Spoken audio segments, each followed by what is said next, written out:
بسم اللہ الرحمن الرحیم۔ ناظرین اکرام، دین اسلام کے مطابق 3 جانور ایسے ہیں جو گھروں کے لیے بڑے ہی مبارک ثابت ہوتے ہیں،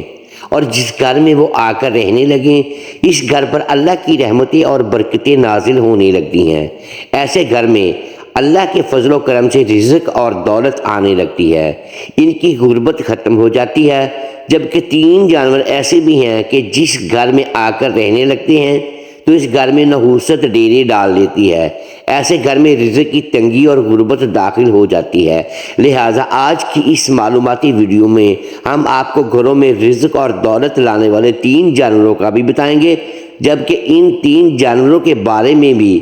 جو کہ گھر میں آ کر رہنے لگی تو رزق کی تنگی، بے برکتی اور غربت ایسے گھروں میں ڈیرے ڈال دیتی ہے۔ یاد دہانی کے لیے بتاتے چلیں کہ ہمارے اس اسلامی اصلاحی چینل پر بہترین اسلامی معلومات ویڈیوز روزانہ کی بنیاد پر فراہم کی جاتی ہیں۔ اگر آپ نے ابھی تک ہمارے چینل کو سبسکرائب نہیں کیا تو ابھی سبسکرائب والا بٹن دبا لیجئے تاکہ آنے والی ہر ایک معلوماتی ویڈیو آپ تک بروقت پہنچتی رہے۔ ناظرین محترم، بہت سے بہن اور بھائی یہ سوچتے ہوں گے کہ کیا اسلام میں جانوروں کے متعلق بھی معلومات فراہم کی گئی ہیں، اور کیا احادیث میں ایسے جانوروں کے بارے میں ذکر ملتا ہے؟ حضرت جریر بن عبداللہ فرماتے ہیں کہ نبی کریم صلی اللہ علیہ وآلہ وسلم نے ارشاد فرمایا کہ اللہ تبارک و تعالیٰ ایسے شخص پر رحم نہیں فرماتا جو دوسروں پر رحم نہیں کرتا۔ رحم ایسی اعلیٰ صفت ہے کہ خالق کائنات کی 2 صفات اسی لفظ سے بنی ہوئی نظر آتی ہیں، ایک رحمان جبکہ دوسری رحیم۔ ناظرین محترم، ہمیں نبی کریم صلی اللہ علیہ وآلہ وسلم نے یہ تعلیم بھی فرمائی کہ جب بھی کوئی کام شروع کرے تو پہلے بسم اللہ الرحمن الرحیم پڑھ لیا کرو، جس کا ترجمہ یہ ہے کہ شروع کرتا ہوں اللہ تعالیٰ کے بابرکت نام سے جو بڑا مہربان اور نہایت رحم کرنے والا ہے۔ معلوم ہوا کہ رحم کرنا خدائی صفت ہے، خدا تو نہایت ہی رحم کرنے والا ہے، اور اس نے اپنے سب سے محبوب نبی صلی اللہ علیہ وآلہ وسلم کو بھی یہی عہدہ عطا فرمایا۔ قرآن پاک میں اللہ کا فرمان ہے، اور ہم نے آپ کو تمام جہانوں کے لیے رحمت بنا کر بھیجا، تمام جہانوں اور تمام مخلوقات کے لیے آپ کے لیے رحمت اور مہربانی والے بنے۔ جب آپ صلی اللہ علیہ وآلہ وسلم کی حیات طیبہ کا مطالعہ کریں تو معلوم ہوتا ہے کہ آپ کی رحمت نے تمام نباتات اور جمادات یعنی پودوں اور پتھروں کو بھی فیض یاب کیا۔ چنانچہ جب بارش نہ ہوتی اور زمین بیابان ہو جاتی تو آپ دعا فرماتے، باران رحمت کا نزول ہوتا اور اس سے مردہ زمین زندہ ہو جاتی۔ حتیٰ کہ نبی کریم صلی اللہ علیہ وآلہ وسلم جانوروں پر بھی انتہائی رحم فرمانے والے تھے۔ یہی وجہ ہے کہ آپ نے جانوروں کو آپس میں لڑوا کر ان کا تماشا دیکھنے سے منع فرمایا۔ زمانہ جاہلیت میں شکاری جانوروں کو باندھ کر ان کو نشانہ بناتے اور تیر اندازی کی مشق کرتے، آپ نے اس سنگدلی سے منع فرمایا۔ ایک مرتبہ ایک صحابی خدمت اقدس میں حاضر ہوئے تو ان کے ہاتھ میں چادر کے اندر لپٹے ہوئے کسی پرندے کے بچے تھے۔ آپ نے فرمایا، جاؤ ان پرندوں کو، ان بچوں کو ان کے گھونسلے میں واپس رکھ کر آؤ۔ نبی رحمت صلی اللہ علیہ وآلہ وسلم کافروں کے لیے بھی خیر سگالی کے جذبات رکھتے تھے۔ آپ ان کی حالتی ذات کو دیکھ کر دل ہی دل میں غمگین ہوتے تھے کہ یہ لوگ کفر و شرک سے باز نہیں آتے، کاش یہ کسی طرح سے صراط مستقیم پر چل پڑے۔ حتیٰ کہ کافروں کی طرف سے بدسلوکی اور اذیت ناک تکالیف پہنچنے کے باوجود بھی نے کبھی ان کے حق میں بد دعا نہیں فرمائی، کیونکہ آپ صلی اللہ علیہ وآلہ وسلم کو رحم کی حقیقت اور فضیلت معلوم تھی۔ یہی وجہ ہے کہ آپ کی پوری حیات طیبہ رحم و کرم کی بلند پایا مثالوں سے لبریز ہے، اور رحم کی وہ فضیلت آپ نے امت تک پہنچائی اور فرمایا، جو شخص دوسروں پر رحم نہیں کرتا اللہ اس پر رحم نہیں کرتا۔ ناظرین اکرام، آئیے سب سے پہلے ایسے 3 جانوروں کے بارے میں بات کر لیتے ہیں کہ جن کا گھروں میں آ کر رہنے لگ جانا بے حد منحوس ہوتا ہے اور وہ رزق کی تنگی لانے کی وجہ بنتے ہیں۔ نمبر 1، چیل۔ یہ ایک پرندہ ہے اور اسلام میں ہمیں چیل کا بہت زیادہ ذکر ملتا ہے۔ روایت میں ہے کہ قیامت آنے سے پہلے ایک چیل بہت زیادہ اونچی آواز نکالے گی اور وہ آواز اس قدر بلند ہوگی اور اتنی شدت کی ہوگی کہ اس کو سننے کے بعد جتنے بھی لوگ زندہ تھے وہ تمام مر جائیں گے اور اس کے بعد ہی قیامت و وقوع پذیر ہوگی۔ چیل ایک شکاری پرندہ ہے اور آپ نے یہ بھی سن رکھا ہوگا کہ آسمان کا راجا عقاب یعنی چیل ایک ایسا پرندہ ہے کہ باز یعنی شاہین کا بھی شکار کر لیتا ہے، کیونکہ چیل سائز میں باز سے بھی کہیں زیادہ بڑی ہوتی ہے۔ اور آپ نے اکثر یہ بھی دیکھا ہوگا کچھ ایسے درخت ہوتے ہیں یا کچھ ایسے گھر ہوتے ہیں کہ جہاں چیلیں بہت زیادہ تواتر سے آ کر بیٹھتی ہیں، اور آپ نے ضرور غور کیا ہوگا کہ کچھ گھر ایسے ہوتے ہیں کہ جن کی چھت یا تو صبح کے وقت یا پھر دوپہر کے وقت کوئی چیل آ کر بیٹھتی ہوگی، اور جان لیجیے کہ گھر کی چھت پر چیل کا آ کر بیٹھنا بہت ہی زیادہ نحوست کا سبب ہوتا ہے، اور بزرگوں کا کہنا ہے کہ یہ اس چیز کی علامت ہوتی ہے کہ اس گھر پر کوئی بہت بڑی مصیبت یا پریشانی آنے والی ہے۔ آنے والی مصیبت اور پریشانی کسی حادثے کی صورت میں بھی ہو سکتی ہے اور رزق کی تنگی، مفلسی یا غربت کی صورت میں بھی ہو سکتی ہے۔ ناظرین، گھروں میں نحوست کے اعتبار سے دوسرا جانور مکڑی ہے، جو کہ گھر میں مصیبت اور تنگ دستی لانے کا سبب بنتی ہے۔ ویسے تو مکڑی تقریباً ہر گھر میں ہی دیکھنے کو مل جاتی ہے، لیکن اگر آپ کے گھر میں بہت زیادہ مکڑیاں آنے لگی ہیں اور بہت زیادہ جالے بننے لگے ہیں تو آپ کو چاہیے کہ فوری طور پر ان جالوں کو صاف کر دیا کریں اور کبھی بھی بہت زیادہ تعداد میں مکڑیوں کو اپنے گھر میں جمع نہ ہونے دیں۔ یہاں یہ بات ضرور یاد رکھیں کہ مکڑی منحوس نہیں ہے، بلکہ مکڑی تو وہ جانور ہے کہ جس نے ہمارے پیارے نبی کریم صلی اللہ علیہ وآلہ وسلم کے آنسوؤں کو روکنے کے لیے جالا بنایا تھا۔ جب آپ صلی اللہ علیہ وآلہ وسلم ہجرت فرما رہے تھے تو کفار آپ پر حملہ کر دیتے ہیں۔ اس حملے میں آپ صلی اللہ علیہ وآلہ وسلم زخمی بھی ہو جاتے ہیں، اور پھر کفار سے بچنے کے لیے آپ ایک غار میں پناہ لیتے ہیں، اور زخمی ہونے کی وجہ سے آپ کی آنکھوں سے آنسو مبارک ٹپکتے ہیں، اور ان آنسوؤں کو روکنے کے لیے مکڑی جالا بنا دیتی ہے۔ لہٰذا مکڑی ایک مبارک جانور ہے، لیکن مکڑی کی بد دعا بہت خطرناک ہوتی ہے، اور جان لیجئے کہ مکڑی تب بد دعا دیتی ہے جب مکڑی کا بنا ہوا مکمل جالا توڑ دیا جائے۔ اسی لیے بزرگوں کا کہنا ہے کہ مکڑی کو جالا لگانے ہی نہیں دینا چاہیے، بلکہ جیسے ہی مکڑی جالا بنانے لگے تو فوری طور پر ان جالوں کو صاف کر دینا چاہیے، کیونکہ جب مکڑی مکمل طور پر جالا لگا کر اپنا گھر بنا لیتی ہیں تو پھر اسے توڑنے پر مکڑی بد دعا دیتی ہے، اور مکڑی کی بد دعا بہت خطرناک ہوتی ہے، اور مکڑی کی بد دعا کے بارے میں کہا جاتا ہے کہ یہ انسان اور اس کے پورے گھر کو تباہ و برباد کر دیتی ہے اور انہیں فقیر بنانے کی طاقت رکھتی ہے۔ اسی لیے ہر ہفتے کم سے کم ایک مرتبہ مکڑی کے جالوں کو ضرور صاف کر دیا کریں۔ ناظرین محترم، تیسرا جانور جس کا گھر میں آ کر رہنے لگ جانا اور صرف منحوس ہوتا ہے بلکہ بے برکتی کے ساتھ بیماریاں لانے کی وجہ بھی بنتا ہے۔ امام جعفر صادق کا کہنا ہے کہ تمام حشرات میں سے انسان کا سب سے زیادہ بڑا دشمن لال بیگ ہے، اور یہ ایسا دشمن ہے جو ہر وقت انسان کو نقصان پہنچانے کی کوشش کرتا ہی رہتا ہے۔ لہٰذا اگر آپ کے گھر میں بہت زیادہ لال بیگ آ کر رہنا شروع ہو گئے ہیں تو کوشش کریں کہ فوری طور پر ان کا خاتمہ کریں،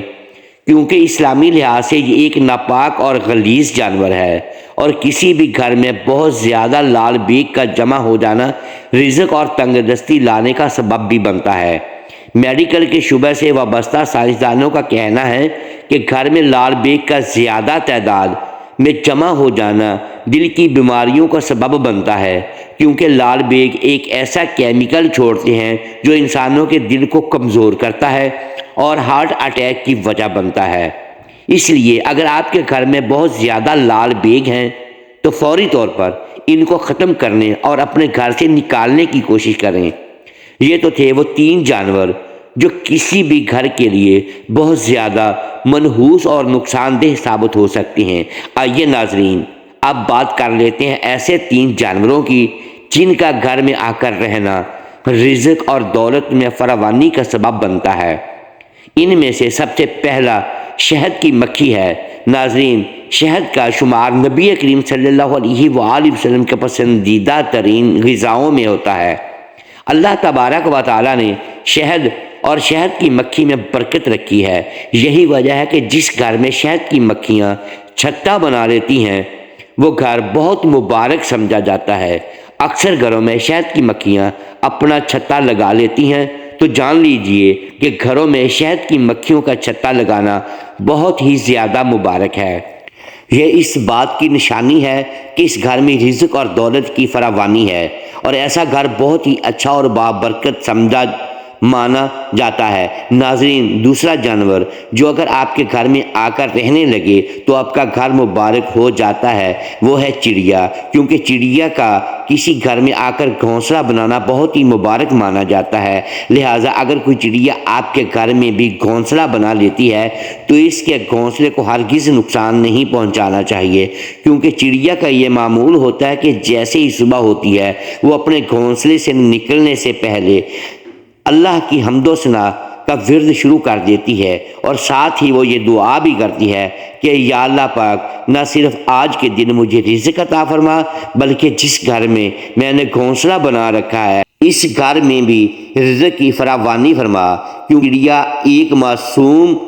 اور بے زبان جانور ہے، لہٰذا اس کی دعا اللہ پاک رد نہیں فرماتے۔ لہٰذا کسی کے گھر میں چڑیا کا گھونسلہ بنا لینا اہل نظر اور بزرگ لوگوں کے نزدیک بہت ہی زیادہ برکت اور رحمت کا باعث سمجھا جاتا ہے۔ لہٰذا جس گھر میں بھی چڑیا اپنا گھونسلہ بنا لے تو سمجھ لو کہ اس گھر میں عنقریب بہت زیادہ دولت اور رزق کی فراوانی ہونے والی ہے، اور دولت اس گھر میں اس طرح برستی ہے جیسے برسات میں بارش برستی ہے۔ اور جان لیجئے کہ چڑیا کا خیال آتے ہی کانوں میں رس گھول دینے والی چہچہاہٹ سنائی دینے لگتی ہے۔ آج کے اس جدید دور میں جہاں ہم بہت سی نعمتوں اور رحمتوں سے دور ہو چکے ہیں، وہیں یہ معصوم اور میٹھی چہچہاہٹ والا پرندہ چڑیا بھی ہے۔ اگر آس پاس غور کریں تو یہ معصوم پرندہ ہمیں اپنے آس پاس کہیں دکھائی نہیں دیتا۔ ایک زمانہ تھا کہ صبح کی اذان کے ساتھ ہی چڑیوں کا چہچہانا شروع ہو جاتا تھا۔ گھر کے صحن اور آنگن میں اپنے ننھے ننھے قدموں سے یہ دانہ دنکا چگتی ہوئی دکھائی دیتی تھیں۔ دن بھر دکھائی دینے والی چڑیا مغرب کی اذان کے ساتھ ہی اپنی آخری حمد و ثنا کر کے درختوں کی شاخوں پر جا کر سو جایا کرتی تھی۔ پیارے ناظرین، تیسرا جانور جس کا گھر میں آ کر رہنے لگ جانا، گھر میں بہت زیادہ چکر لگانا بہت زیادہ مبارک ہوتا ہے، وہ ہے بلی۔ ام المومنین حضرت عائشہ صدیقہ رضی اللہ تعالی عنہا سے روایت ہے کہ نبی کریم صلی اللہ علیہ وآلہ وسلم نے ارشاد فرمایا، یقیناً بلی ہرگز بھی نجس یا ناپاک نہیں، بلکہ یہ تو تمہارے گھروں میں آنے جانے والیاں ہیں۔ قبصہ بنت کعب جو ابن ابو قتادہ کے نکاح میں تھیں، کہتی ہیں کہ ابو قتادہ رضی اللہ تعالی عنہ میرے پاس آئے تو میں نے ان کے وضو کے لیے ایک برتن میں پانی ڈالا، اتنے میں ایک بلی آ کر پینے لگی تو انہوں نے برتن کو بلی کی آسانی کے لیے جھکا دیا۔ قبصہ کہتی ہیں کہ ابو قتادہ نے میری جانب دیکھا کہ میں انہیں حیرانی سے دیکھ رہی ہوں، تو انہوں نے کہا، بھتیجی کیا تم کو تعجب ہو رہا ہے؟ میں نے کہا جی ہاں۔ تو انہوں نے کہا، نبی کریم صلی اللہ علیہ وآلہ وسلم نے فرمایا کہ یہ بلی نجس نہیں بلکہ یہ تو تمہارے پاس برابر آنے جانے والیاں ہیں۔ اس روایت سے ثابت ہوتا ہے کہ بلی کا جوٹا ناپاک نہیں ہے، بشرطیہ کہ اس کے منہ پر نجاست نہ لگی ہو۔ اس حدیث میں بلی کو گھر کے خادم سے تشبیہ دی گئی ہے، کیونکہ خادموں کی طرح یہ بھی گھروں میں آتی جاتی رہتی ہیں۔ ناظرین، بلی پیارے نبی رحمت صلی اللہ علیہ وآلہ وسلم کو بہت زیادہ پسند تھی، بلکہ اللہ تبارک و تعالیٰ کے ہاں بھی بلی کا ایک خاص مقام ہے، کیونکہ فرمایا گیا ہے کہ بلی دعا دے یا بد دعا دے وہ سیدھا 7ویں آسمان تک پہنچتی ہے، جبکہ انسان جو کہ اللہ کی سب سے بہترین مخلوق ہے، اس کی دعا بھی کسی نہ کسی آسمان پر رک جاتی ہے اور پھر آگے فرشتے اس دعا کو لے کر جاتے ہیں۔ لہٰذا اگر کسی گھر میں بلی آ کر رہنے لگ جائے یا وہ اس کا آنا جانا ہو، یا پھر اگر کسی گھر میں بلی بچے دے دے تو وہ گھر بہت زیادہ مبارک سمجھا اور مانا جاتا ہے۔ بلی کا گھر میں آ کر بس جانا اس بات کی علامت ہے کہ اس گھر میں بہت زیادہ خوشیاں آنے والی ہیں۔ لہٰذا اگر آپ کے گھر میں بھی بلی آنا جانا شروع کر دے یا آ کر رہنے لگ جائے تو اس کا خیال رکھیے اور اس کی خوراک کے لیے ضرور کچھ بندوبست کر دیا کریں، کیونکہ بلی کو کھانے پینے کے لیے کچھ دینا بھی بہت زیادہ مبارک ہوتا ہے۔ اکثر سننے میں آتا ہے کہ جب کوئی شخص بلیوں کا بہت زیادہ خیال رکھتا ہے، اس کے کھانے پینے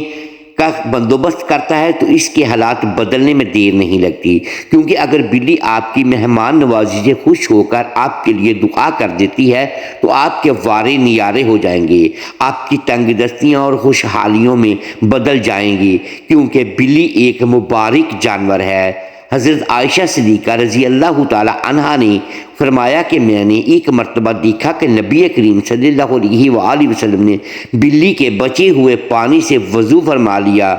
اسی طرح حضرت عبداللہ ابن عمر رضی اللہ تعالی عنہ سے روایت ہے کہ نبی کریم صلی اللہ علیہ وآلہ وسلم نے فرمایا کہ ایک عورت کو ایک بلی کی وجہ سے عذاب دیا گیا، کیونکہ اس نے بلی کو کسی جگہ بند کر دیا تھا یہاں تک کہ وہ بھوکی مر گئی، اور وہ عورت اس کی وجہ سے دوزخ میں داخل کی گئی۔ آپ صلی اللہ علیہ وآلہ وسلم نے فرمایا کہ اللہ تعالیٰ اس سے فرمائے گا کہ اللہ تعالیٰ خوب جانتا ہے کہ جب تو نے اسے باندھا تو اسے نہ کھلایا اور نہ پلایا، اور نہ ہی اسے کھلا چھوڑا کہ وہ خود سے زمین پر موجود کیڑے مکوڑے کھا لیتی۔ ناظرین کرام، نبی کریم صلی اللہ علیہ وآلہ وسلم کے رحم و کرم کا اندازہ اس حدیث سے بھی لگایا جا سکتا ہے کہ حضرت عبداللہ ابن جعفر رضی اللہ تعالی عنہ بیان کرتے ہیں کہ نبی کریم صلی اللہ علیہ وآلہ وسلم ایک انصاری شخص کے باغ میں داخل ہوئے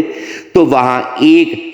اونٹ تھا، اور اس نے جب نبی کریم صلی اللہ علیہ وآلہ وسلم کو دیکھا تو وہ رو پڑا اور اس کی آنکھوں سے آنسو بہہ نکلے۔ آپ صلی اللہ علیہ وآلہ وسلم اس کے پاس تشریف لے گئے اور اس کے سر پر دست شفقت پھیرا تو وہ خاموشی ہو گیا، اور آپ صلی اللہ علیہ وآلہ وسلم نے دریافت فرمایا کہ اس اونٹ کا مالک کون ہے؟ تو انصار کا ایک نوجوان حاضر خدمت ہوا اور عرض کی کہ یا رسول اللہ صلی اللہ علیہ وآلہ وسلم، یہ اونٹ میرا ہے۔ تو آپ صلی اللہ علیہ وآلہ وسلم نے فرمایا کہ کیا تم اس بے زبان جانور کے معاملے میں اللہ سے نہیں ڈرتے جس کا اللہ تبارک و تعالیٰ نے تمہیں مالک بنایا؟ کیونکہ اس نے مجھ سے شکایت کی ہے کہ تم اس سے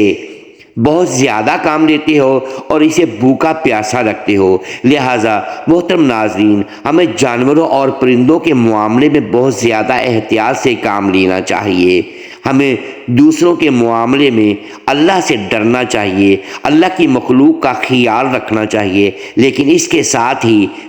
کسی مخلوق پر ظلم کیے بغیر جن جانوروں سے بچنے کا حکم دیا گیا ہے، ان سے خود کو بھی اور اپنے گھروں کو بھی بچانا چاہیے۔ محترم ناظرین، امید ہے آج کی یہ ویڈیو آپ کو پسند آئی ہوگی۔ ناظرین گرامی، اگر اس ویڈیو میں دانستہ یا دانستہ الفاظ کی درستگی ہم نہیں کر پائے تو ہم آپ سے معذرت خواہیں اور اللہ کی حضور معافی کے طلبگار ہیں۔ محترم ساتھیو، ویڈیو کو لائک کیجئے اور اپنے اس چینل کو سبسکرائب لازمی کیجئے اور بیل آئیکن پریس کر دیں تاکہ ہر نئی آنے والی ویڈیو آپ تک بر وقت پہنچ سکے اور ہماری حوصلہ افزائی ہوتی رہے۔ شکریہ، اللہ حافظ۔